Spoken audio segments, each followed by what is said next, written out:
back. What is going on, everybody? The Only Playbook. I'm Sweetheart. I got show to 1 week hiatus.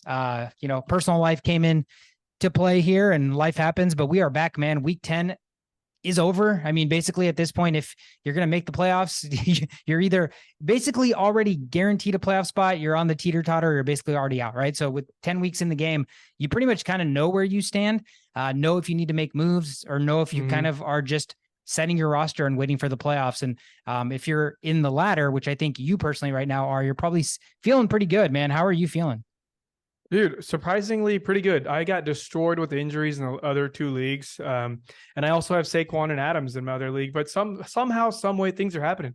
You know, one fun fact between the Minnesota Vikings and myself, the Vikings are undefeated in the last 5 games.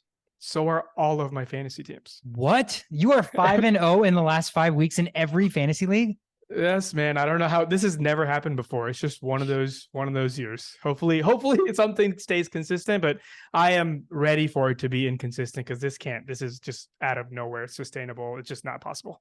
Dude, I mean, that's insane. That means I guess your odds to win one of your leagues at least is pretty damn high right now, right? Yeah, and that's our league so far. And then I'm 3rd in the other league and then 4th in the other league. So we'll see, man. I got to win at least one. That's the goal, right? Just got to sneak one out. Yeah, I mean, that's always the goal. And, however it happens, it's always fun because you look back and you think about like kind of the path and who you drafted, when you first drafted them and where your roster is when you win the league. It's so different.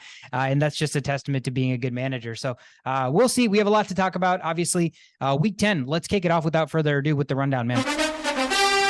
Thursday night football, the Panthers and the Bears in Chicago played this game. Panthers win this game. Or actually, Bears win this game 16-13. Panthers cover the spread 3.5 points, under 39.5 cashes. I'll kick us off here, Shisho. My biggest takeaway here is we're looking at the backfield with the Bears. Foreman, we talked about Herbert coming off of IR. He's been their starter. So what is it going to look like when he's actually back on the field? He didn't play again this week because it was a short week. And was it going to be Foreman, Johnson? It was still Foreman. Foreman still continues to produce when he's the guy. So it's so weird because you give him the ball and he's good and he's productive. And then now Herbert's going to come back. And it's almost like because Herbert's been the guy, Roschon's the guy you drafted, Foreman goes from basically being productive and like insanely productive to back to a healthy scratch. I mean, like as somebody just working and like in your career, you can't do better than what Foreman is doing given the chances he's getting. And they're still like, sorry, bro, you're back. You're going to go back to being a healthy scratch. Like, how do you change that mindset? Or how, as someone who is Foreman, like, how do you stay optimistic in that situation? Dude, I mean, you're getting paid, right? So you're just gonna continue to do what you're doing and rake in those paychecks if you're Foreman. Now, if you're a Foreman owner, I made a huge mistake by dropping him. He was probably one of the more secure picks to at least get you double-digit carries. That's hard to get from a free agency perspective, and I just straight up dropped him, which worked out for the next couple of games. But then now he's back to getting double-digit carries. But as you mentioned, you're getting some healthier players back. I've always liked Herbert. I see the potential. I see he's a very good yards per carry guy. Like he makes big plays, and you don't get players that can make big plays in the NFL from a running back perspective because a lot of teams share the load, and that's exactly what's happening here. Is just too many balls being thrown around too many places and too many carries happening everywhere. I think Foreman is still the safest option, no matter who comes back, no matter the youth. I don't see the Bears rushing Roschon Johnson to the ground here by any means. This is a lost season for them. They're going for draft picks. They're probably going to try to get him just active, learn some of these plays and do some of these, fit into the system a little bit more that they have. But I don't see him being a major factor unless it's later in the year and something's connecting. But that's a big if. Herbert's going to come in, similar thing with him, probably a trade candidate later on. You already have Johnson who does similar things. So I'm staying away from his backfield. As you mentioned, I can't see any of these players being a startable player in your soon-to-be playoff matchup. Yeah, and I mean, Fields is on Fields watch, with him coming back maybe in a week or so. That obviously takes away from the running game as a whole anyways. But I guess the glass half full side of that is Fields coming back maybe brings more light and some fire to DJ Moore and Cole Kmet. So that should make them a little bit more fantasy relevant with Bajan. It just hasn't been consistent enough. Moore's too talented a wide receiver to see 4 or 5 targets a game. Talk to me about, the pass catching on the other side for the Panthers. There's really nothing much to talk about. Some rando came in and caught a 42-yard pass and then just did nothing, and he led the team in yards after that. So Thielen is still a guy here. He's, I call him OTC.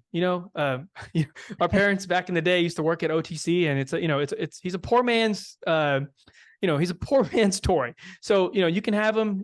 He's never going to get you like Tyreek Hill numbers or Justin Jefferson numbers. He has done that, but I see that kind of towards on the decline. But out of all the other choices around Thielen, after all the other players you can choose from, and if Thielen's available, you're going to have to choose Thielen just from the target standpoint. 10 targets in PPR, half point PPR, you're still salvaging your flex position or your third wide receiver position or even your second wide receiver position. So he's startable still with this poor team who should be getting their youth much more involved and taking L's. They're taking L's, but they're not doing it in order to make their youth better. They're just still targeting Thielen. So who knows what their final game plan is, but for right now, you're starting Thielen. Yeah, it's sad because it seems like just production for the sake of production for the year, but Thielen's really not in their long-term plans, and they're not, and it's taking away from development that could be happening to like Mingo and other people who maybe have a shot at being part of the future. So yeah, I mean, the Panthers probably just not in a great situation all around. Let's take it to Germany, the international game Sunday morning. The New England Patriots were the home team taking on the Indianapolis Colts. Colts win this game 10-6. It was so ugly. Cover the 2-point spread under 42.5 cashes. The run game for the Colts. Shisho, talk to me. Dude, I love JT. He took me places a couple of years ago. He ruined your season when you drafted him because got hurt. He's not who people think he is. I think people are thinking he's coming in like he's like Bijan level. He's not. He's good at what he does. He's above average in pretty much every category, and he's really, really, elite in speed. And he's a workhorse, right? So all those help his case. But if you really put JT and Moss side by side and give him the same amount of carries, same amount of touches, we've seen Moss be elite. We've seen him be RB1, and he was RB6 even after being benched because his production was still there. And now they're just refusing to go with that. And this is a Colts team who's very much still in the run for playoffs and all that stuff.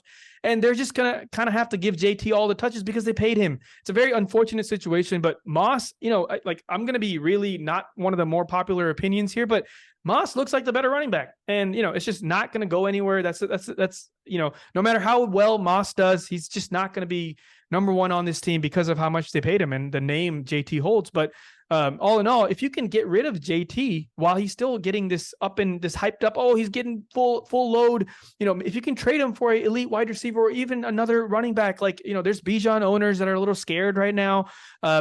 This week really helped his case by getting all those touches, but there's still people that are scared.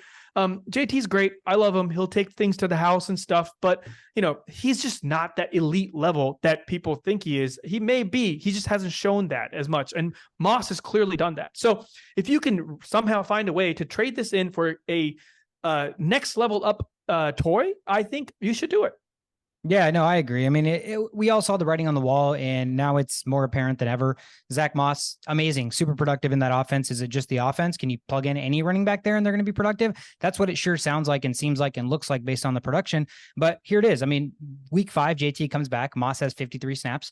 Week 6, 35. Week 7, 28. Week 8, 13. Week 9, 9 snaps. So, I mean, that unfortunately basically means to me as a playing in sleeper in a 4-bench league, I have to drop Zach Moss. You cannot roster somebody who's getting 9 snaps a game. We were looking at him as even in weeks where other running backs have bye weeks, they split share. So you can start Moss as a, maybe 6-7 points or something like that if he rumbles into the end zone. But with 9 touches, or 9 snaps, sorry, not even touches, 9 snaps, that's just not going to cut it. So this is immediately shifted into a full JT backfield, which is unfortunate for Zach Moss. But really outside of that, there wasn't a ton fantasy wise I wanted to talk about. I mean, Bailey Zappi comes in for Mac Jones. They're in disarray. Bill Belichick may get fired. Kind of productive under the radar. Ramondre Stevenson has been playing a little bit better. Even Zeke also. You want to talk about a 2-headed running back committee where you're like, I might not hate starting Zeke, and Zeke's a free agent in a lot of leagues. He's getting the usage, so that's another guy to keep in mind. And then the last thing I wanted to say on the Patriot sides, Pop Douglas. I mean, again, somebody's got to catch the football. It's not flashy. Their offense sucks, but somebody's catching the football, and right now it's Demario Douglas. So at least the volume's there for him. And remember, there's going to be, I feel like there's going to be a change in quarterback here soon, maybe in the next 2 weeks. And that could change everything. So gather all the best players on the passing side of things on the Patriots side, which is basically just one right now. So if you have Douglas, you're going to have to hold on to him and just go with it. I think there's a bright end of the season stuff that's coming up soon. Yep, absolutely. The next game on the board, man, what an upset for the Houston Texans, going to Cincinnati and beating the Bengals 30-27, covering the 5.5-point dog spread over 45.5 cashes. Shout out to Anish. I was with him this weekend. Huge Texans fan. What a treat to be able to watch a game like this. I want to talk about the running game for Houston because that's something that we don't talk a lot about because it's been non-existent all year with Dameon Pierce. Dameon Pierce has been hurt. Devin Singletary comes in. Singletary has also been awful for the most part. Their running game, their run blocking has just not been good. But the first week we had a kind of a surge in their running game. Singletary 30 carries for 150 yards and a touchdown, caught the ball one time for 11 yards. I mean, let's be real about this. This is amazing. You would take that, if you started Singletary, which I did, that's amazing. You take that 10 out of 10 times. They have a really easy matchup in Arizona where the running game should get going again. So it's another back-to-back easy matchup.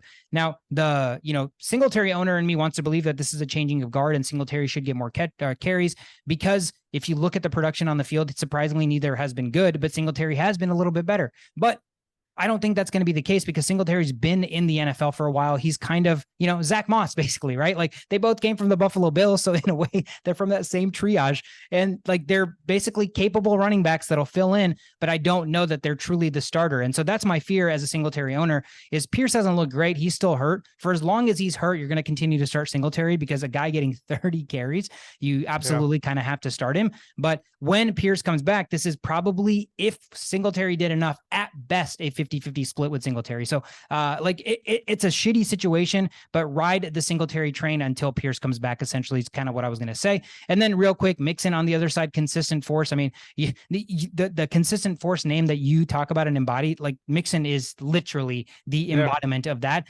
And Tyler Boyd, nice fill-in for T. Higgins, who was out 8 for 117. But you want to talk about CJ Stroud a little bit. Talk to me. Yeah, just to touch on the consistency of Mixon, he is doing well. However, this is the first game since his existence as a lead running back that he shared the most amount of time Carries. share in the backfield.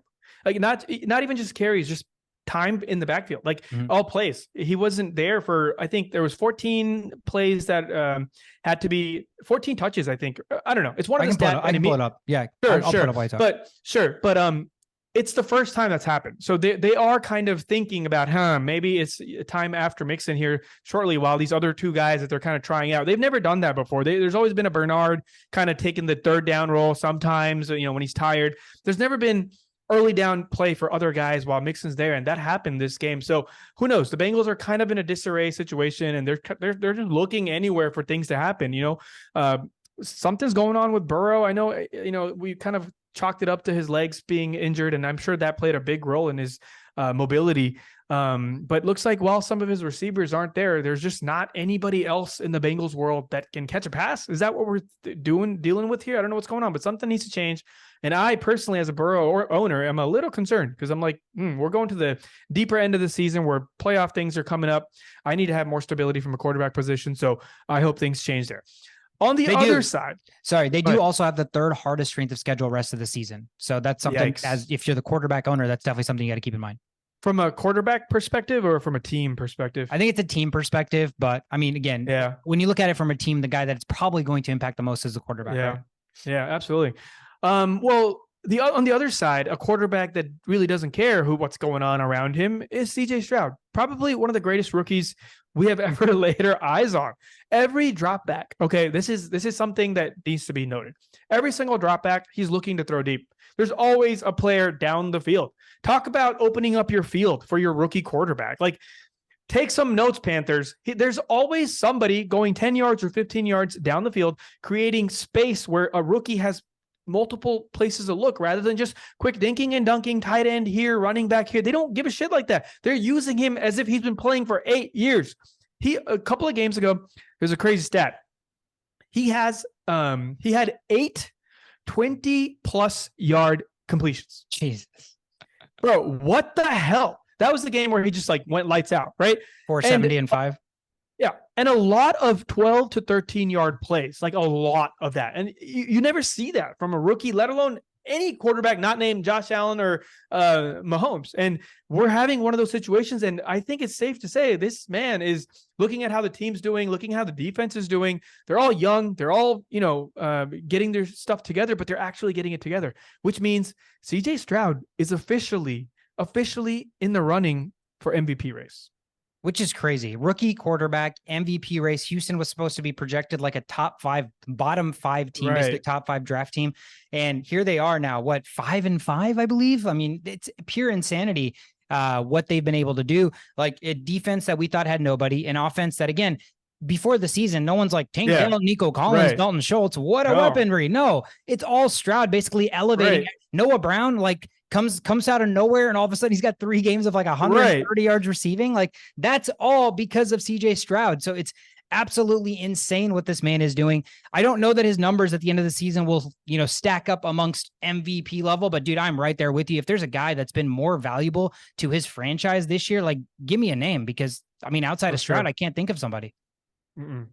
Again, super impressive for the Houston Texans to beat the Cincinnati Bengals. Now, let's take it to our favorite team, the Minnesota Vikings, hosting the New Orleans Saints in Minnesota. Cover the 2.5-point dog spread. Underdogs at home. What do you do in Vegas? Over 41.5 cashes. They win the game 27-19. Started off as a blowout.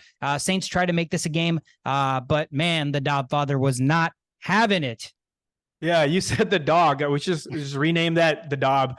The Dobfather's killing it, dude. I mean, this is what intelligence does to you. You can't just take any random player, no matter how skilled they are, and be like, here, learn the playbook, right? Like this dude. How many times have we complained about players that don't know the playbook or can't learn the playbook, and that's holding them back? Dude, and props to KOC for making calls, adjusting things during the huddle. Like in the limited amount of time he has to talk to his quarterback, they came to an agreement that, hey, I'm going to call the plays and I'll tell you where to do what, since you don't know everything yet. 2 days, man. The dude had been there for 2 days, coming out here, just slinging it. And I was over here worried that the Vikings, we were all worried. Kirk Cousins is gone. Like the Vikings, what are they going to do? Naturally, that's going to be a decline at the quarterback position. But the intelligence of KOC and the Dobfather, I'm literally never going to call him Dobbs again. And it's working so well, And one thing they've adjusted that I've noticed, and a lot of the Vikings podcasts and everything I've noticed, is that the run game, it wasn't working, right? Madison is just too slow. They bring in Chandler, just lightning fast speed. It's a little extra few yards. Yeah, we liked patience. We liked Dalvin Cook because of his patience and his ability to take it down the side. We liked Madison for the exact same reason, but this offense can't sustain that. We're not good enough to run the ball with patience. So what do? They said, screw the zone reads. We're not doing any more zone read rushes. So if you look at the last game, there's like 1 or 2, and everything else is either a toss outside with Nagwanu, or it's a straight up run up the middle. And we used to hate that shit, but we like it when it does not involve a zone read. It's just a straight up the middle. So what does that do? On 2nd and 7s, you can still choose to run the ball, because even if you gain 3 yards, now you got the Dobfather who can elevate this team by just taking a 3-4 yard run out the sideline. And guess what? He'll turn those 3-4 yards to 14 yards. And that's just a whole new level of play that we have in our arsenal. Yes, we did have, the number 1 quarterback who had the most touchdowns in the game, but that was a very one-dimensional type of play. And we've been asking of this as Vikings fans our whole lives: a good offensive line, a good mobile quarterback, and a good defense. And my Lord, Justin Jefferson comes back next week, and you guys are going to this game. Dude, it's incredible. And I guess, people can try to discredit this in many ways, right? I mean, he's a journeyman. He was drafted in the 4th round. Like, he's bounced team to team, blah, blah, blah, blah, blah. And like, all of those can be true, but what can also be true is a lot of times we talk about like, hey, imagine if Peyton Manning, or imagine if Tom Brady never got drafted by the Patriots in that system, in that situation he was in, right? Obviously he's the GOAT. Guess we'll never know. Exactly. We'll never know. And sometimes you have situations where like a guy like Justin Fields gets drafted to the Bears, immense talent, but is there some sort of coaching lacking, some sort of dysfunctionality that it's not meshing and they're not getting the most out of him? Well, this is a situation to me where Dobbs, clearly, like you mentioned, the intelligence is there. When somebody is intelligent enough to be able to grasp information at a quick pace, like, that already makes them better than about half of the people in the world when they're about to pick something up fresh, right? So their ability to absorb that information, retain that information is going to be that much better. So now you have an intelligent quarterback, like you mentioned. And the best part about this just showed is, to me, he's not a guy that's like scrambling first. all he's doing is looking to throw the football, and he's only ever running when he's being forced to. And the best play this past weekend was the play where it looked like he was going to scramble. It looked like he was scrambling, and then boom, stops on a dime, lofts it over to Hawkinson. I mean, dude, those are the out of structure plays that completely change the game, because like that never exists if you don't have a quarterback at least scrambling around and making something happen, right? So it's insane. And I thought the minute he was scrambling, that's it, he's running. But the fact that he stopped, found Hawkinson, leads me to believe that this is a guy that continues to keep his eyes downfield even when he's scrambling. And when JJ comes back, you have JJ Addison running around during freaking scramble drills. Like what? And it's not just intelligence. It's not just speed. It's not just, lack of turnovers from Dobbs. He's one of the best in no turnovers. And it's not just any of those things. It's the fact that it's a big ass dude. He can launch this ball. The field is up for grabs. Jesus Christ, watch out, man. You guys are I am so happy for you guys. I wish I could just make a trip there for like one day and then just be like, come back. But that's going to be an amazing game. And I thought it was going to be a win and everything, but let's shout out the Broncos, which we'll talk about them a little bit. They are no longer a slouch. So definitely going to be a great game on Sunday night next week. Real quick, I want to highlight the Saints side, right? Carr goes out, Winston comes in. All that means for fantasy perspective is when Winston is in, Chris Olave is wide receiver 1. And that means that balls will be thrown, points will be had, turnovers will be had, which also benefits the defense that he's playing against. So not only does Winston help his own team from a fantasy perspective, he also helps the opponent because he's more than likely going to turn the ball over, right? He came in and immediately targeted Olave, I believe, on like 6 straight passes. It was absolutely insane. And that Olave touchdown catch, if not for Cortland Sutton one-upping him in that touchdown, that probably would have gone down as the best touchdown of the weekend. So absolutely incredible. 9 targets, tied with Shaheed. Michael Thomas only had 2. Kamara, doesn't matter who it is, still had 7 targets. So he's still obviously going to be relevant. But again, amazing game. Vikings win the game. They're 1-5 in a row. Sunday Night Football against Denver next week will be a sight to see, and I will be there. The next game on the board, the Pittsburgh Steelers were hosting the Green Bay Packers. Jordan Love had a chance to win this game, but Mike Tomlin said, nope, not going to let it happen. 23-19, win the game, cover the 3.5 point spread, over 37.5 cashes. Let me kick this off here real quick. Kenny Pickett, man, we talk about fantasy relevance for wide receivers. Deontay Johnson's one of the best route runners in the league. George Pickens is one of the best deep ball go get 5, one-on-one guys in the league. Yet he obviously can't support 2 receivers, but he can't even consistently support 1 receiver to be fantasy relevant. And that's the problem here. You have 2 guys, like, I'm trying to think of other quarterbacks you could give Deontay Johnson and George Pickens to as your receivers and not immediately see more production, right? So it's really, really unfortunate because you have 2 guys that do 2 different things so well. They're the perfect complement, lightning thunder, it's the ideal situation, yet they haven't figured out how to maximize it. Is it Matt Canada? Is it the quarterback? Who cares? It's something should change. But all that to say, what that's really, really helping is the running backs. The running backs all of a sudden have become fantasy relevant the last 3 weeks. I think Najee is a top 12 running back in 3 of the last 4 games. Jalen Warren was RB7 this past week, and I think last week he was RB15. So we went from they can't support 2 running back or receivers, they can't even support 1 receiver, to is there a world where all of a sudden the Pittsburgh Steelers can support not 1 but 2 running backs? Yeah, there is, and it's this world, and it's just simple math. The Steelers understand Pickett is not going to be there very long. He's just not good. He's not good. And we're not talking from a college perspective. We're not talking from semi-pro perspective. We're talking, this is the big leagues. This is the NFL. And your team has decided you will not throw more than 25 times in any game. All right. And that's just, that's their, the Steelers are smart. It's Mike Tomlin team. They know what it takes to win, and they understand the limitation the quarterback position gives them. So it's easy. Just look at this formula. Okay. You're never going to get more than 25 passes from Pickett unless they're down tremendously, which they won't be because they have a guy named TJ Watt and they know how to run the ball. Speaking of running the ball, as you mentioned, these running backs can be sustained because they're being used like a really good team's elite running back. Why? Because they don't throw as much as they need to. So where do those targets go? They don't go to the wide receivers. They go all to the running backs. And sometimes half of these 25 passes aren't even to the wide receivers. More than half of them are to the running backs. Okay. Because how many targets did the 2 elite wide receivers get? They got 4 targets apiece. What the hell? And they're winning. Why? That's because the problem. They got Mike Tomlin. That is the problem. And this is just like the Vikings of last year with their limitations, and they're just finding ways to win. Congratulations in the playoffs when you have to find a way to win against these really good teams. However, just to not talk too much shit, because there is a reason they're winning. This year, there's just something in the air. There's just something in the air where teams like the Texans could have an MVP candidate.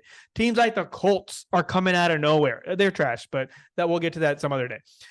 Teams like, there are teams here that you just were like, what is going on and how are they finding ways to win? And there's just a lot of this is happening. And a lot of the good teams, we haven't talked about a couple of them, are crumbling for no reason besides self-inflicted wounds. And we'll talk about a lot of that. But the Steelers are on the positive end of this. They're just a Vikings of last year on the AFC. In different methods of playing, but as far as wins and losses and how they're doing it, they're sneaking by. Sneaking by is great. Sneaking by is congratulations. You hope you build momentum from this sneaking by. But if all you can do is sneak by, then I'm not sure where that's going to take you. I mean, it's going to take you exactly what happened to the Vikings last year. Great story, awesome regular season. Mike Tomlin will have a streak live again. They'll go over 500. And then in the first game of the playoffs, they won't have an offense that can do anything and they'll get blown out because that's the nature of this offense. Like the reality of this situation is they have a negative point differential. They have a negative EPA per play. And they are 6-3. Like that is unheard of. Unheard of. There may be one huge thing happening here. Mike Tomlin could just be laying out this blueprint, and then once the first game of the playoff starts, Kenny Pickett throws it 45 times, and it's just all to the wide receivers, and nobody's ready for this, and you're just like, what the fuck is going on? But we'll see. You know what's sad about that is like Kenny Pickett just has to be very average for that to work because of how talented Deontay and Pickens are, right? Like if you look at Deontay's side, 8 out of 10 times he's probably beat his defender and he's open. Yeah. If he's more open than any other receiver in the NFL. Then that's a fact. It's insane. And then if you look at Pickens, even if he's not open, it doesn't matter. You don't look at Pickens if he's open. You look at Pickens to see if there's a one-on-one coverage there, and you just throw the football up. Like right now, they're 6-3, negative point differential. Offense is sputtering, but they figured out how to run the football. Their defense still is opportunistic. TJ Watt's a stud. If this offense just figured out how to complement the running game they've now figured out with some form of pass, all of a sudden they're kind of dangerous, right? So it's the year of the weirdness of the NFL where it is wide open. So these teams that are just like hovering around, waiting to figure it out. I mean, you go on a little run and the rest is history, man.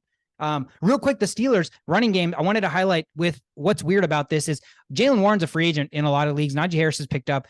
They played the Cleveland Browns and then the Cincinnati Bengals. Tough. But the next 5 after that, Arizona, New England, Indianapolis, and Seattle in the fantasy football finals. So I would say from a running back perspective against running backs, those are very, very advantageous situations. So what was once a backfield that nobody wanted earlier this season, we were like, Najee sucks, bench him, drop him. Are we full circling this to show where potentially you're looking at a week 17 league winning team that has a Najee Harris or a Jaylen Warren on there? Dude, I hate to admit that, but that is so dead on because there's just not enough running backs for all of us. No, and it like in those weeks, like I don't care if you have CMC, right? You're so fearful of the matchups and everything that like you're convincing yourself that, oh my God, it's the championship. Like, is CMC going to play 40% of the snap? What's going to be important? Blah, blah, blah. Like I have Pollard, I have Bijan. Names are great. They're not doing shit. Would I much rather have Najee Harris, who's going up against some shitty Indianapolis defense in the championship?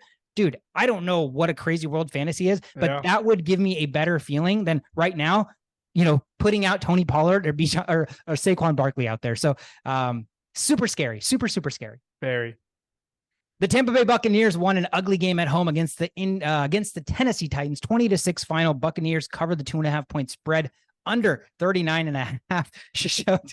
I think we can summarize this segment up with you just giving us your points and we'll move on. Dude, I feel so bad after like the 4th one, and then I'm like, probably no more. I feel bad for Chauvin. Chauvin, if you're listening, I'm sorry, dude. I won't do this moving forward. I had a feeling, a little part of me thought maybe he didn't want to be on the podcast today because he was going to get chatted. But that's okay. The fact of the matter here is, I told you this from the beginning. You don't draft Rashad White because you want immediate outcome. You draft him to watch how many targets he gets and how many rushes he gets. And there's not many running backs in the NFL. There's like 5 that get all of everything, that play more than 70%, get more than 70% of the touches from the backfield. There's just not enough. And those are way more valuable than, people that score touchdowns and they're not getting enough touches because the opportunity's there. And With Rachaad White, he's good. He's good at what he does. He blocks well, so they trust him on third downs, which means dinking and dunking. That's the reason you want to draft him. And he was cheap. People are getting him in the third, seventh round. Like, I had to reach up. I drafted him in the fourth round because I'm like, I cannot miss out on another wide receiver one because I went, a running back one because I went wide receiver heavy. That's really all it is. But as of this moment, moving forward, there's just going to be one Rachaad per every touchdown from Rachaad. Yeah, I traded him away, unfortunately, in my other league, which sucks. I mean, I remember last week I told you guys I got Andrews for Rachaad White, and like in a vacuum, you're like, whoa, what? Like, that sounds stupid. Why wouldn't you want Andrews? And then you look at the actual production and the chat owners, like, dude, I'm telling you, man, my guy's actually better. So it's so weird. And this is really funny. I'm not trying to make this segment like ragging on Chauvin, but my topic was Mike Evans. And what's funny is Mike Evans is on pace for another 1,000 yard, 10 touchdown season with Baker Mayfield. Doesn't matter. It would be his 5th season with 1,000 yards and 10 touchdowns. And even if he doesn't have 10 touchdowns, he's already got 6 touchdowns, which would already be his 8th season in the NFL with 1,000 yards and 6 touchdowns. Unbelievable. I mean, there's no better word to describe this man than consistent. He is wide receiver 9. I went back and looked at his ADP, and then I looked at where he was drafted in both of my leagues. His ADP is 78. In our league, he was drafted in the 8th round, 7th pick. And in my other league, he was drafted 7th round, 1st pick. But dude, wide receiver 9. This guy's a top 10 wide receiver. It's insane. Unreal. He was drafted in the 8th round. I mean, God, that's an absolute steal. I don't know if we'll find a better steal so far this year, but he is definitely one, and he shouldn't have even been a steal. That's the craziest part about it all. But nonetheless, Bucs win this 20-6. Keep on deploying Rachaad and Mike Evans. That's the entire Tampa Bay offense. Oh my God, the Jacksonville Jaguars are such frauds. I mean, just fraudulent as fraudulent comes. The 49ers come into town and lay the smackdown. 34-3, cover the 3.5 point spread, under 44.5 cashes.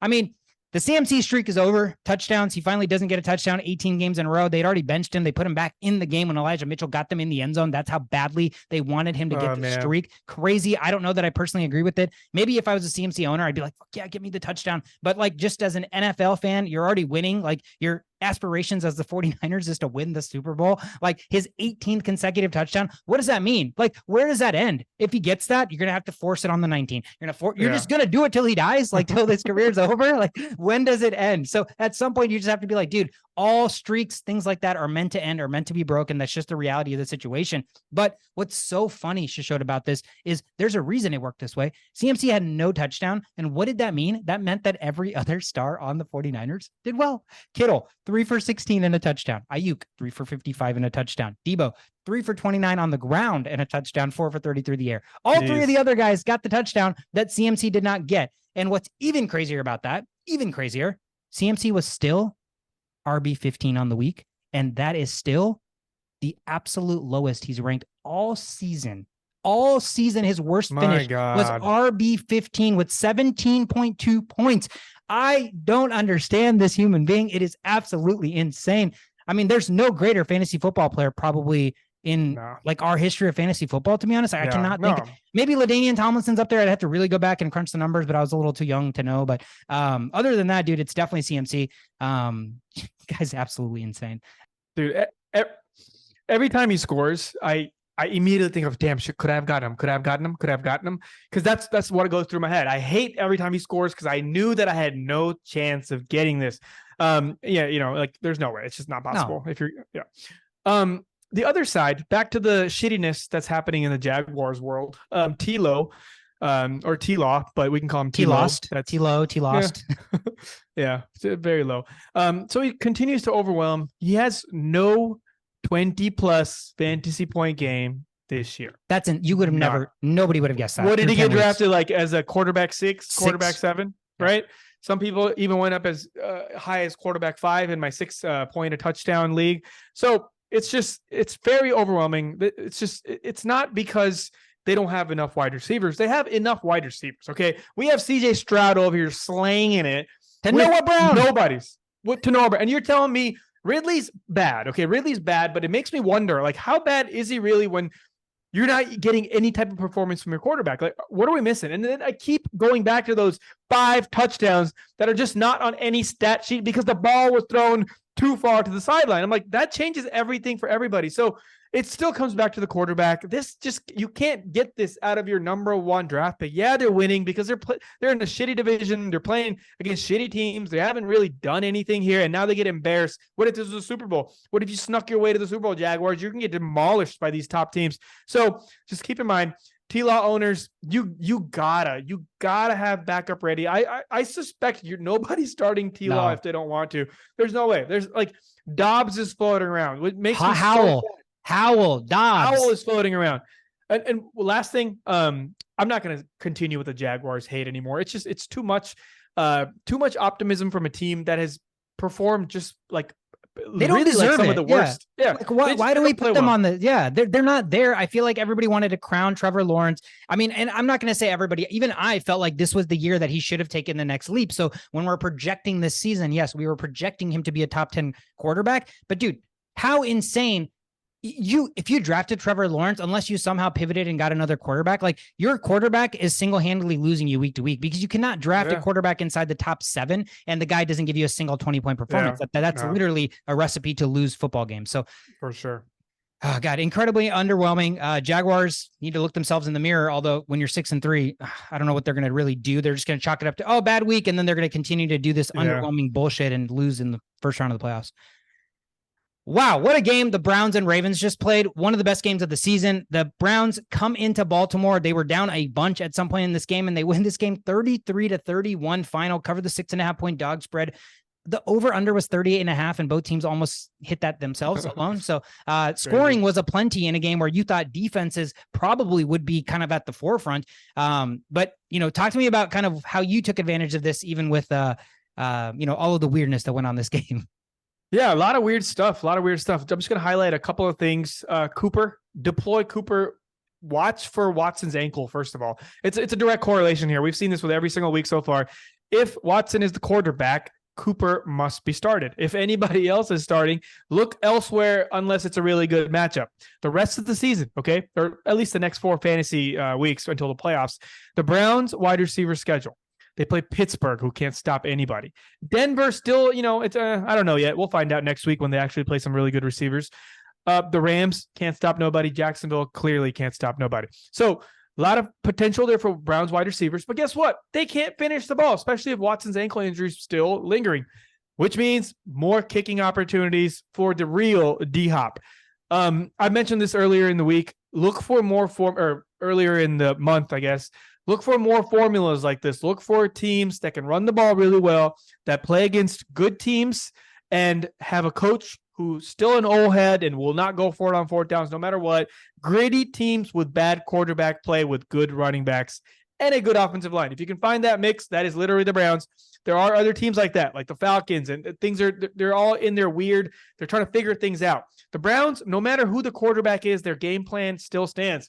Watson is somehow making things happen. Fun thing about Watson, I'll mention more on a different game because the stats correlate with another team. But there's some interesting things with Watson, okay? On the other side of the ball, Ravens, okay? They've faced 3 winning teams so far, okay, with a winning record in the first half of the season. But they've blown them all out. They blew out the Lions, they blew out the Browns, and they blew out the Seahawks. The first matchup with the Browns. The combined score was 103-12. In all of those games, they let Lamar cook. What did they not do this game? For the first half of this game, it was a lot of running, a lot of screen, dinking, dunking. Come out slanging. That's the simple formula for the Ravens. Come out slanging, stop being one-dimensional with the running game. The running game is good, but as we saw from this game, no matter how good your running game is, if you give the other team too many opportunities by giving the ball back, and that's what the running game does, is gives more opportunities of giving the ball back rather than passing the ball, teams will take advantage of that. You will have a random pick because you're not used to throwing the ball as much. A guy that throws the ball 21 times a game versus a guy that throws the ball 55 times a game. Who do you think is more confident in their throws? The guy that throws the ball double the time. So that's the simple formula for the Ravens. I've seen some, I was ready to crown Lamar as the MVP after this, before this game, but now I'm like, there's hesitation here. They still need to figure out a formula because right now their formula is run the ball and supplement with the pass. And I'm not sure if other teams can't take advantage of this because one turnover by Lamar, he's turnover prone. He can fumble the ball at will. He doesn't throw as many picks, but if it does happen, things can turn around. And we saw that happen this game. Yeah, I mean, one screen pass or one slant from OBJ to the house. Like if that doesn't go for a touchdown, all of a sudden you're looking at a pretty pedestrian game from the passing offense, right? And that's what we want. This whole season we came in, unleash the passing attack. And so as a recently Andrews acquired owner, and I still have Zay Flowers, like I want them to unleash the passing attack. You'd mentioned something that I was going to relay back to the Vikings, and I cannot. Oh, it was the complementing the passing with the run, right? And you talked about how you don't blow out teams because you run the football too often. Well, the Minnesota Vikings for about 4 seasons could not win a game by more than 10 points. It's because we were a run first team that complemented it with the pass. All of a sudden we have KOC in the last 2 weeks. What do? We pass, and then we complement it with the run. And we've held double-digit leads in both weeks. That's not like that's a direct correlation, right? That's not a random flaw there. So yes, absolutely. You have to open up the aerial attack if you want to build on leads. And with the Browns, man, real quickly to end this game, the Browns defense is legit. They are matchup proof. Let me tell you about who they play the rest of the season. The Pittsburgh Steelers, the Denver Broncos, the LA Rams, the Jacksonville Jaguars, the Chicago Bears, and they do play Houston, but they also play the Jets in the championship. So if Aaron Rodgers is not back, and that is a Zach Wilson-led He's Jets, not going to be back. If that's a Zach Wilson-led Jets in your championship matchup and you have the Cleveland Browns defense, I think you feel pretty good about yourself. Yeah, so 100%. The Cleveland Browns defense, if somehow they're out there, like stash them on your bench for the last 3 weeks because that's a juicy, juicy schedule. The Arizona Cardinals and Kyler Murray, who, man, looks all the way back. They win the game against the Falcons 25-23. There's a treat to watching Kyler just scramble the ball, like just run around. Like, I don't know. He makes it look more fun than every other quarterback for some reason. I think it's just how small he is. 25-23. They win the game, 2.5-point dog spread. They covered that. Over 43.5 cashes. Give us some fun facts about this game. Yeah, I got some fun facts for you guys. So just 5 signal callers, okay, have averaged 20 or more fantasy points in their career. Can you name them? I have a couple up here. But I mean, if I would just guess off the top of my head, probably Patrick Mahomes, Josh Allen, Jalen Hurts. No, not yet. He's not up there yet. Oh. Lamar? No. So those are the only 3 I can think of. Josh Allen, Justin Herbert, Patrick Mahomes, Kyler Murray. Wow. I should have. I don't know why I didn't. And you ready for the head scratcher? Deshaun Watson. Wow. That's why we draft these players. That's the whole reason. Okay. The opportunity of boom is so much higher than some of these other players that are on your team. That's fun fact number 1. Fun fact number 2. Okay. Only Stephon Diggs, Cooper Kupp, Tyreek Hill, and Justin Jefferson. I just named 4 of the best receivers in the NFL. Only those guys have more PPR points or had more PPR points than Hollywood Brown in the first 6 weeks of Hollywood Brown playing with Kyler Murray. Now, this is where the real interesting transactional conversations begin. This game, Hollywood Brown didn't do shit. What I just told you should be enough for you to buy Hollywood Brown so cheap. We've seen a bunch of touchdowns, a lot of deep bombs. There was a deep bomb this game, slightly out of hand. We can chalk that up to Kyler Murray just having some cobwebs to trying to get past. You know what I mean? The boom potential, man. This is what it's all about. We're talking about Hollywood Brown, who's not your number 1 wide receiver, who's probably not your number 2 wide receiver. He will be your number 3 wide receiver. If you can have Hollywood Brown as your flex right now, I am telling you, you're going to see so many 17-point games, 19-point games, 21-point games here in the next couple of days, strictly because of that stat that I just told you. We're talking elite level targets and elite level usage. And who else is going to take these targets? Maybe McBride, who looks like a freaking monster. There's different levels of what tight ends, okay? Yeah. But I think that's my final fun fact. This was the first time that a Cardinals tight end, well, actually, in 34 years, this was in 34, longer than neither of us have been alive. In 34 years, this was the first time a Cardinals tight end had over 100 yards receiving. That's insane. I would have never guessed that. Yeah, that's a head scratcher. That's why these are the 3 fun facts. Because you're like, wow, Ertz has been there forever. There's no way. Ertz has had like 2 touchdown games, but never 100 yards. That's crazy. And now we got that in one of his first games to ever be a featured role. So we're talking McBride and Hollywood Brown. Everybody else just going to be dwindling around there, making some plays. Yeah, they're going to take some targets here and there. But the core is pretty clear here. They're going to run the ball with Connor, dump it off to Connor, throw it to Hollywood Brown, and throw it to McBride. It's that simple. If you can get a piece of any of that for the rest of the season, none of that is going to be expensive. It's all going to be cheap. And here's why that's even better. The Cardinals defense isn't that great. They are going to be down in pretty much every game they play, Absolutely. which means all those guys have to get used, whether they want to use them or not. So Absolutely. Who has Brown in our league? You do? Yeah. Yeah. You have Hollywood in our league, right? Okay. Yeah, dude. I mean, the name of the game for wide receivers is targets, right? Like you can't chase results. You have to chase process over results, because the process is what leads to those results more times than not, right? You're not going to chase a guy that's on a touchdown streak. You're going to chase a guy that's consistently getting 10 targets a game. Right. So if you're having Hollywood Brown, who's going to get 10 targets a game as your flex play, as your flex spot. And it's not just 10 targets like we're throwing slants. Right. We're not throwing to Deontay Johnson. There will be at least 2 bombs down the field for 50-yard touchdown possibility. So that's the spark you need in your flex, is that upside, and it's provided by these guys. Yeah, no, the Cardinals team and their fantasy outlook completely shifted the minute Kyler came back, and now all of a sudden they're just a different team. Real quick on the other side, Bijan. Great game. Usage, finally nice. Everybody got on Arthur Smith. He had to make stupid roundabout excuses saying Bijan's better off the ball, which makes literally no sense. The dumbest thing a coach maybe have ever said about a guy getting drafted in the top 10. But what's the sad part is Bijan got 22 carries for 95 yards and a touchdown. He only caught 1 pass for 11, which you like to see that more. But the worst part is they lost.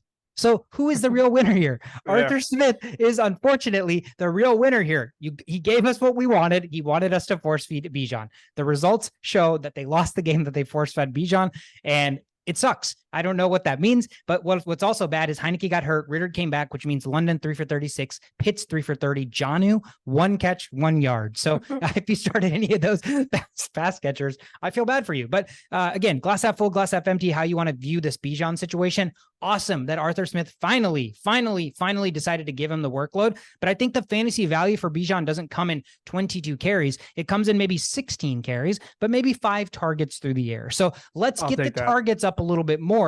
But I mean, we're asking that of freaking Desmond Ritter. So it is a struggle. Right. But while Ritter's there, if he's getting 23 carries, fine. When Heineke's there, let's dump the ball off to Bijan a little bit more. Absolutely. You got to love to see it. Next game on the board, maybe the highest shootout of the week, probably the Lions and the Chargers. Nobody wanted to play defense. 41-38, the final. The Lions win this game, cover the 2.5 point spread, over 49.5 cashes. If you're watching me roll my eyes, because you ever watch a matchup on a week and there's just every single relevant fantasy player is going off, and then you look at all of your teams and you own exactly 0 of them. So you're just sitting there like watching people go, look at my guy, blah, blah, blah. And I'm just over here like, man, I own nothing, nobody in this game. So I mean, what I want to talk about is, we talked about this early in the season. Chargers definitely, even the Lions, realistically, right? We were talking about how both the defenses are sus. So you can usually deploy most of your stars against these teams because, 1, both these teams love to score on offense, and 2, their defenses aren't great. So it's just going to be that type of situation. Well, again, like I mentioned, if you started a guy that you would most likely start, you were so joy. Goff, amazing. Monty, amazing. Gibbs, amazing. St. Brown, amazing. Laporta, honestly, fine. Like, not great for a tight end, but it's a tight end, so you live with it. But on the other side, Herbert, amazing. Eckler, amazing. Keenan Allen, insane. So, like, all of those guys were absolutely incredible. And this was everything a fantasy owner wanted in a football game, that you had one of these players. I just think, again, basically, I was either the guy from the window, like Squidward looking out. I was the guy in the bed with the Wolverine looking at the picture with all the stats. Like, I was all of those guys because I was missing out on all the feels here. Where was your head at during this game? Oh, dude, I was worse than all of those guys. I was the guy with Laporta. So I'm watching all these guys score, and I'm like, bro, when do I get my turn? And again, things go through my head a lot. And I was going through my head. I'm like, if I had Dalton Kincaid, if I had McBride, and if I had Laporta, what order would I put them? Right? For me, Laporta takes 3. I agree. I could not agree more. Yeah, Laporta takes 3. It's because this offense is too good. This is a run-first offense that gets the job done running, and Laporta may luckily get a touchdown here and there, but they don't care enough to get the ball to Laporta, right? And now the Kincaid-McBride situation comes into play. We don't know. We'll talk more about the Bills here, but this whole offense is going to change. I don't know what's going to happen. But as of right now, I still like Kincaid for the big play ability, but I think the volume is going to be with McBride just because he's a bigger guy and he's a bigger target. And I think that's just going to be more secure for a team that's going to be losing all the time. So I suspect like 12 target games, 10 target games versus Kincaid. I might see a 7-8 target game at the most, but there's a big play touchdown ability there. So depends, but I'm not too mad about those two guys. But right now, Laporta, you're in my shit list, buddy. I held you on for this whole time, and I played you during Hawkinson's best game of the year. So I'm not a big fan about that. Sometimes it just sucks when you have two really good players at the same position, because that's the shit that happens. And like in your boat, in Sunday morning, if you hear that your tight end is only going to play important snaps, like, yeah, that means he's going to be limited, right? So you're obviously not going to play him. What's funny is he did just play important snaps. Every snap was important. Right. He played like 80% of the game. So like the 10%, the 20% he didn't play was just bullshit things. But when they were on defense. Last thing about the Lions. The last thing about the Lions is if you're still holding on to Jameson Williams, like, what are you doing? Get some help. Get some help and figure out how you play fantasy football and figure out why you're doing this. Okay. It's not the time for these big play abilities that are just maybe going to come, maybe not going to come. They brought DPJ in from the Browns. Okay. And we all thought it was to replace Marvin Jones because Marvin Jones got hurt. No, sir. It is to replace Jameson Williams' targets. So be careful. Jameson Williams, they see something, the big playability there, but they don't rely on him for many targets. And that's going to be spread amongst everybody else. So if you're holding on to Jameson Williams, bro, stop it. Yeah, couldn't agree more. Man, the Dallas Cowboys continue to just annihilate teams and score a lot of points. And then there's one guy on their team that somehow just doesn't become a part of that. And we'll talk a lot about it. 49-17, they win the game over the Giants. They cover the 17.5 point spread over 39.5. They cover that on their own. So no big deal there. But Shishot, what's funny is you wrote this down and I didn't write this on here, but I had this somewhere else because I was hoping maybe you didn't take it because I was like, this is an insane stat. But then the minute I saw you, I was like, man, I mean, it has to be talked about. So give it to us. In the hospital, we call certain things near misses. Near misses means like you almost killed somebody, but you didn't. Mm-hmm. And not drafting Pollard for me has been a near miss all season long because my team wouldn't be what it is right now if I had a Pollard. I put Pollard into all my number one players' equations, and I'm like, damn, I lost that week. I lost that week. It's unfortunate, and I know it's discouraging, but good things are coming, okay? Pollard is the only player in the whole NFL this year that has had 12 or more touches and 55 or more yards every single game. Okay. That's crazy to me. So the floor is there. That's the best floor in the NFL. However, you're drafting him either number 1 or number 2 on your team, and you can't be content with a floor when your wide receiver down the street on the same line is getting 34 points a game for the past 3 weeks. So something's going to change, and I think this is a clear-cut case of positive regression. I think things will happen. They can't sustain this. I don't know what's going on. The Cowboys are on a rampage.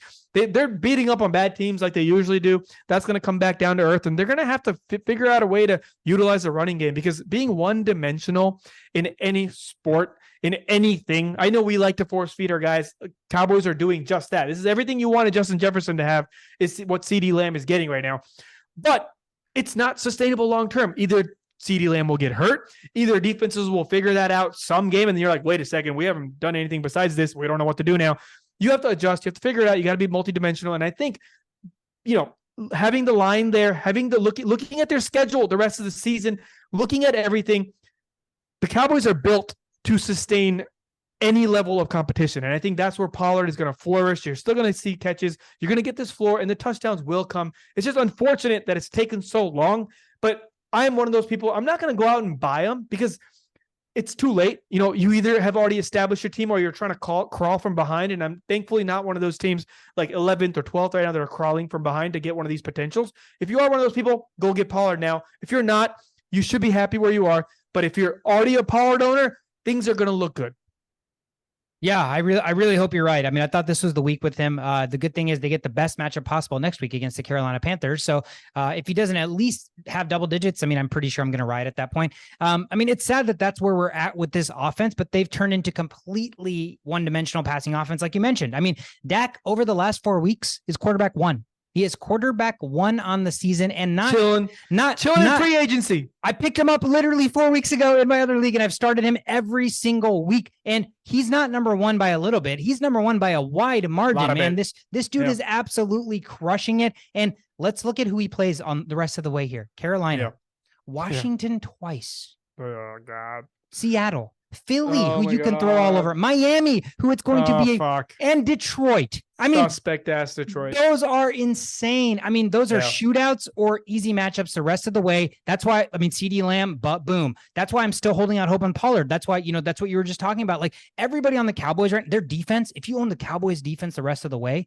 I mean, you are riding these Dallas Cowboys to the victory, to the championship, man. So, I mean, the schedule is amazing for them. Dak's been incredible. Again, you're just hoping that Tony Pollard can finally catch fire and have one good game, if any. So, that's the other thing. But like you said, I mean, I had an image in my head when you were talking about he's got the best floor, but to me, here's the floor. And then you see like the ceiling and it's like only this much higher than the floor. So you're like, how are you trying to fit yourself in here? Because there's really not that big of a gap because the dude doesn't have a fucking ceiling. So it's ridiculous. But nonetheless, the Cowboys keep winning. That's the thing. It's like you only address issues when it's stopping you from winning games, right? They can't run the football, but they also win so many games right now. So it's just one of those things where they're going to address it when somebody comes to a screeching halt and stops this passing game and they have to run the football and they get stuffed. And so it's only one of those where like you make the blunder and then you learn from it. So right now, I think they're just going to be like, we're fine. We're winning games. We don't really care.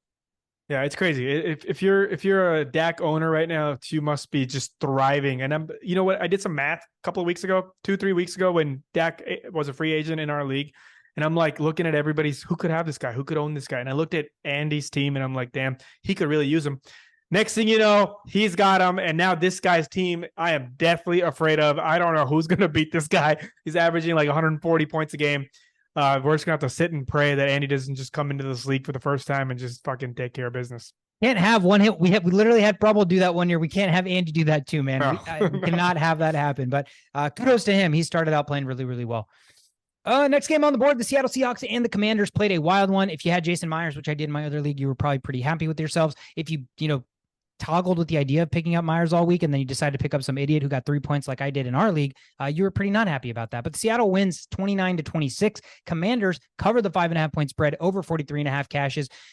Let's talk about the Seattle backfield here. Ken Walker continues to outperform Zach Charbonnet as he should. He was a starter coming into the season. They drafted Charbonnet second round for whatever reason. But what's weird is the last 3 weeks, Charbonnet has outsnapped Ken Walker. It makes no sense. You have 59%, 55%, 52% for Charbonnet. You have 41, 49, and 48 from Walker. So you have a guy literally playing less than half the snaps, but he's producing at an RB1 level. Now, what gives? Like, what can be sustained? That tells me that if he's going to continue to get 50% or less is what he's getting less, 41, 49, 48, there's no world where this guy can sustain an RB 10, 12, top 12 level. It's not possible. But I'm not quite sure why this is the case. I'm just alluding it to a couple of things. One, obviously Ken Walker had an injury, right? So by default, Charbonnet had to play. 2, they drafted Charbonnet so damn high, like second round, when Walker already broke out onto the scene and was amazing, and he was still really young, so there was no reason to do it. And then the 3, in our time with Pete Carroll as a coach, maybe outside of Marshawn Lynch, when he really basically like demanded he be the RB1, when he would just have those angry runs and you had no choice but to make this guy the backfield, when, for years he was in our waiver wires week to week because nobody wanted Marshawn. So like Pete Carroll has this world where I think he does a really good job of not making one running back the guy. So that's my only thing that I can allude to. But all this to say, you're still more comfortable starting Walker, who's getting less snaps, and you're not starting Charbonnet, who is getting more snaps, but he hasn't had a productive week that would be like even a somewhat of a supplemental to a bye week. So it's weird. I think you stash Charbonnet. You still have to. He's one of the few guys, maybe the Spears is, but you have to stash him because how is he getting more touches than the other guy? Or more snaps. It makes no sense, but you can't start him because the production isn't quite there. So it's a weird situation, but I think you have to have Charbonnet on your bench right now and hope for a Ken Walker injury or hope for some sort of changing of guard somehow. Yeah, dude, I am all for that. It's the same situation as the Tennessee situation. It's the exact same thing, right? Yeah. The Tennessee's doing that to, for longevity wise for Derrick Henry. It's a similar thing. Walker has a pretty big intensive injury history. So they're just, look at it from outside of a fantasy perspective, look at it from Pete Carroll's perspective. He doesn't care who's back there as long as somebody's back there, and they're both good. He just wants both of them to be healthy. So it's like pretty much a split in his eyes. And Charbonnet's probably a little bit better as far as like a third down guy. Maybe he understands the plays a little bit more. Who knows? So it's going to be a toss up. And you're right. If you want to stash Charbonnet, there's a few running backs that, some people don't have the energy or the room to stash. But if you're praying for injuries because you're dealing with like a Means team, that's one of the worst running back core I've ever seen in my life. He should be one of those people that stashes Spears and stashes Charbonnet. But unfortunately, some of us can't do that. On the other end of the spectrum, the Commanders. God, I love watching the Commanders because they remind me of the Chiefs. It's the same offensive scheme. It's the same freaking scheme. Everything is the same. And yet people continue to be surprised every time these players do well and not do well. They're like, oh, I thought Dotson was the guy this week. Well, what did Eric Bieniemy do his whole freaking life for the Chiefs? You know, there is no number one wide receiver. There is nothing. There is only the quarterback. And the quarterback, no, honestly, Sam Howell is playing lights out. But when you're getting sacked, you know, when you're taking 5 sacks, that just means the pressure, he's probably getting pressured like 15 times a game, maybe 20 times a game. I don't know. He's elusive. He gets out of the way. A lot of these quarterbacks couldn't even do what he's doing right now because they'd be dead by now. But that's why things are happening. If you're one of these people on the Commander side, like, what is going on? Why am I not getting any points from Terry McLaurin? Well, you're in a Chiefs offense. Welcome to the Chiefs offense where wide receivers go to die. You'll get some days from some guys and some days from some guys, but you won't see a consistent thing because that's just not how this team works. Okay. They're going to have to spread the ball to make things happen. And that's exactly what they're doing. On the Seahawks side, JSN officially a clear starter. He's played 33 of the 49 snaps last game.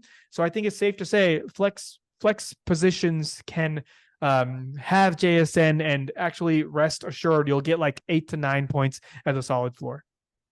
Yeah, absolutely. Sunday Night Football, the Las Vegas Raiders and the New York Jets, 12-16 was the final score in Vegas. Vegas wins the game. They covered the 1.5 point spread under 35.5 cashes.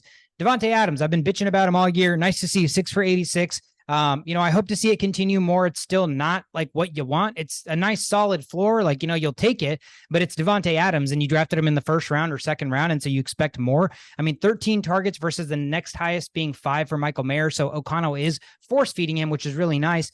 And the Raiders are now 2-0 since Antonio Pierce took over. So I think my biggest takeaway is, man, culture. If you don't believe that culture is a thing, look at this. This is a clear example of how important culture is. Devontae Adams 2 weeks ago talked about how he wants to get the football and he wants to be one of the reasons why they win because they're not winning, right? The very next week, they get McDaniels gets fired. They win the game. Adams only has 4 catches for 34 yards. Yet the dude is singing, he's dancing, he's smoking cigars. Everyone's like, oh, he's such a diva. He just wanted the football. Well, if he just wanted the football, he would have been bitching after that win, but he wasn't. So I think for me, that's twofold. One, as an owner, maybe I'm a little bit selfish. And I was like, man, maybe I wish he wasn't as happy about the win because he only had 4 for 34.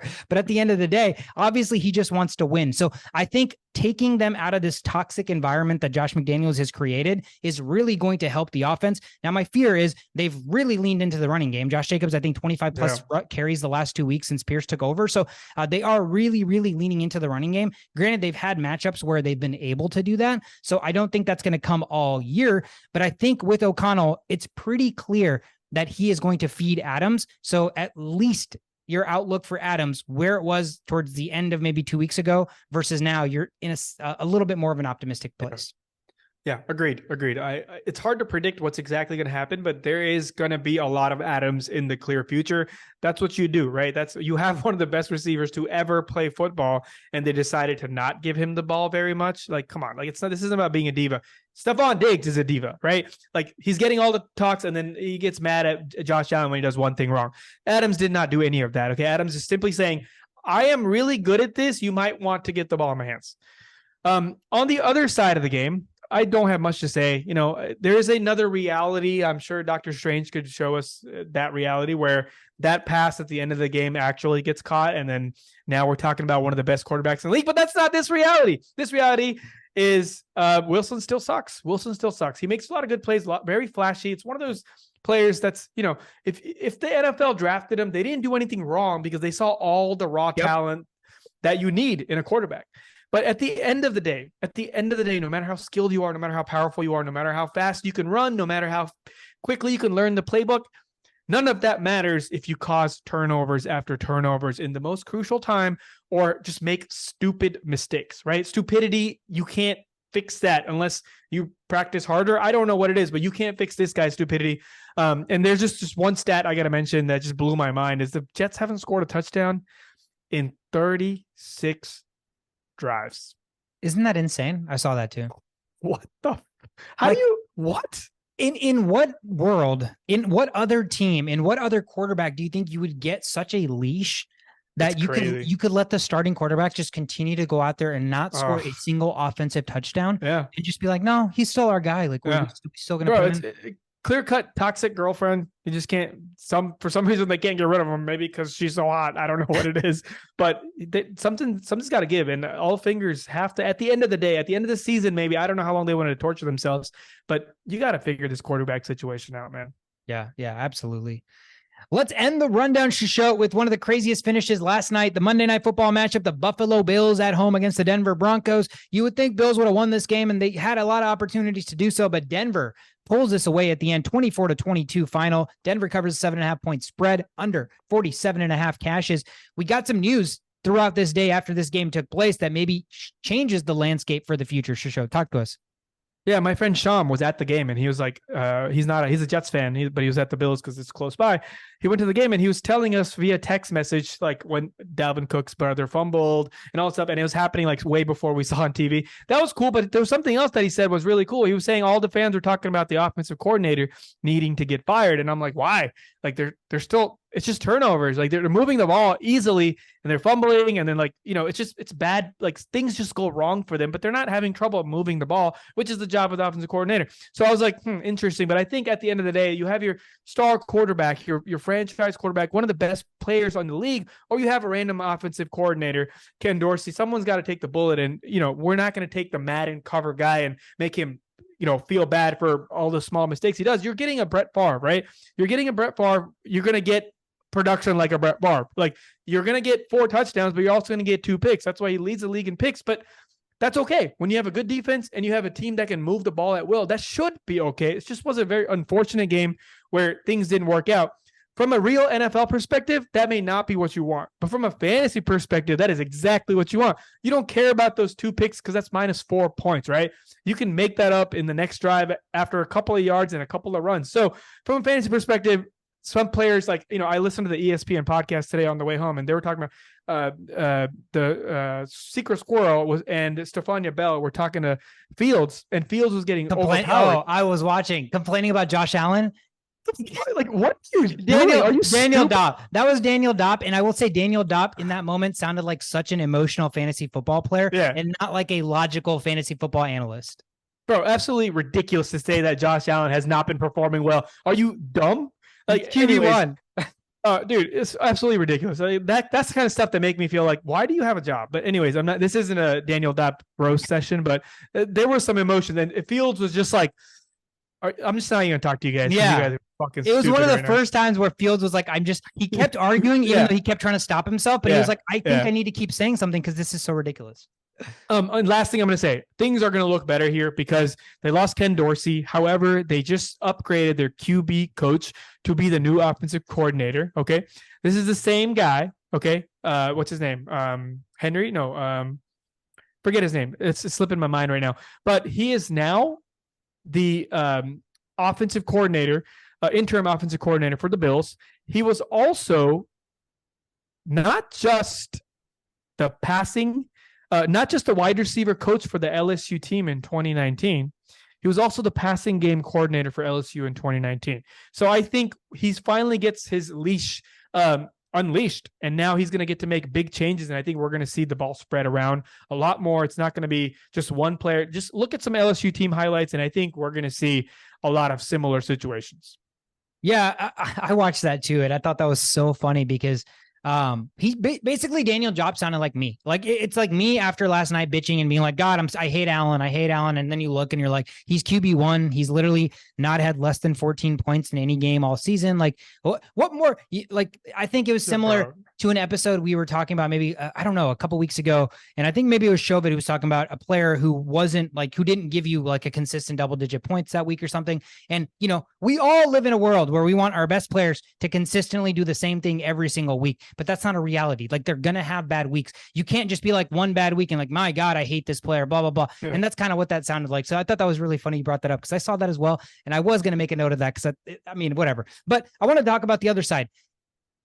Courtland Sutton, first of all, catch of the season. So for touchdown of the season, in my opinion, I mean, in real time, I did think he got both feet in just because, I don't know, like it's a bang, bang play. But then when you see how closely he got it in, you're like, dude, You don't teach that. Like, you either have awareness on the sidelines to know how to get feet in, or you don't, in my opinion. Some people just kind of don't have that, and some people do. I'm sure maybe you can teach it. I can't, I need to retract that. I don't know what I'm saying, but I'm saying some people have like that awareness, like Pickens. Pickens always knows how to get 2 feet in because he knows how to position his body to where he bends it, like the same way Randy Moss would catch it on the sidelines, you know? And that to me is the way kind of Sutton caught that, and the way he's like slid down to do it. That's a technique. Most people can't get 2 feet in. So 1, kudos to Sutton. 2, let's talk about Sutton. Courtland Sutton this year has 0 games with 100 yards receiving. 0 games. He has 0 games where he has more than 8 catches.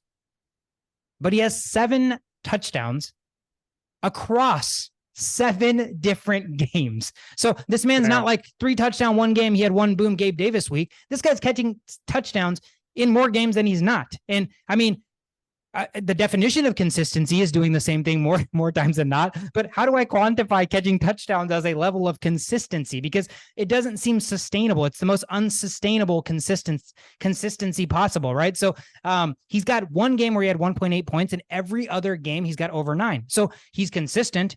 He doesn't get 100-yard games. He catches touchdowns. Like, what do you do with a player like Courtland Sutton? Do you keep starting him? Do you know that at some point, I mean, if he keeps this path, he's going to have 14, 15 touchdowns this year. That doesn't seem realistic. So, like, what do you do with this guy? You call him Chris Godwin and then just move on. Like, this is what I expected from players like Chris Godwin. He's just a reliable target. He's not going to, he can extend the field, but with the way the team is structured, he's just having to do a lot more. He was a running back in one play because the team just doesn't have enough hands. There's just not enough players to go. You never see anybody make bigger plays on this team than Courtland Sutton. Jerry Jeudy, I don't know what's wrong with him. He's dumb. He was supposed to be as good as Justin Jefferson. You know what I mean? Like, we had those talks a long time ago. Not me, but a lot of people did. And there's nowhere else to go. And that's why Sutton is used in these critical situations. I think I'm going to be on the other side of the spectrum here. I think that was the best throw of the year. Great throw. I think that I could probably make that catch. Not trying to like hype myself up or anything. He was going in one direction at a fairly low speed. It wasn't anything like you had to like dive for it.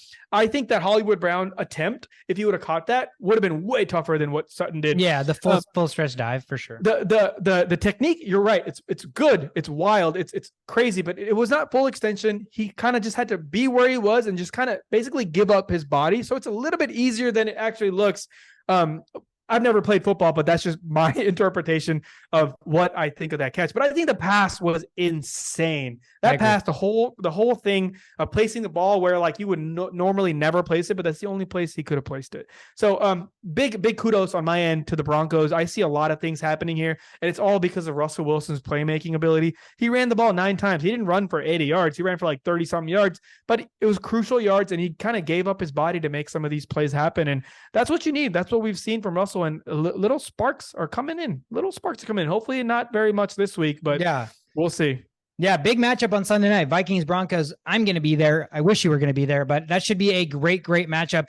That's it for the rundown, man. A big slate of games. I don't know that. I think this week, hold on, week 11 buys. Do we have buy? Yeah, week 11, you have the Falcons, the Saints, the Patriots, and the Colts. And I thought about this earlier. Not a single quarterback you have to potentially worry about, but running backs galore. You have Bijan, you have Kamara, you have Stevenson and Zeke, and then you have Jonathan Taylor, who we just talked about. So there are some running backs that are going to be on bye, so definitely plan accordingly. Thank you guys so much for tuning in. If you're watching on YouTube, please hit the subscribe, hit the like button, help spread the word. If you're listening to us on any podcast platform. Follow us on socials, Instagram, Twitter, TikTok. I'm Sweetheart. That is the show. We are the only playbook. Have a great week.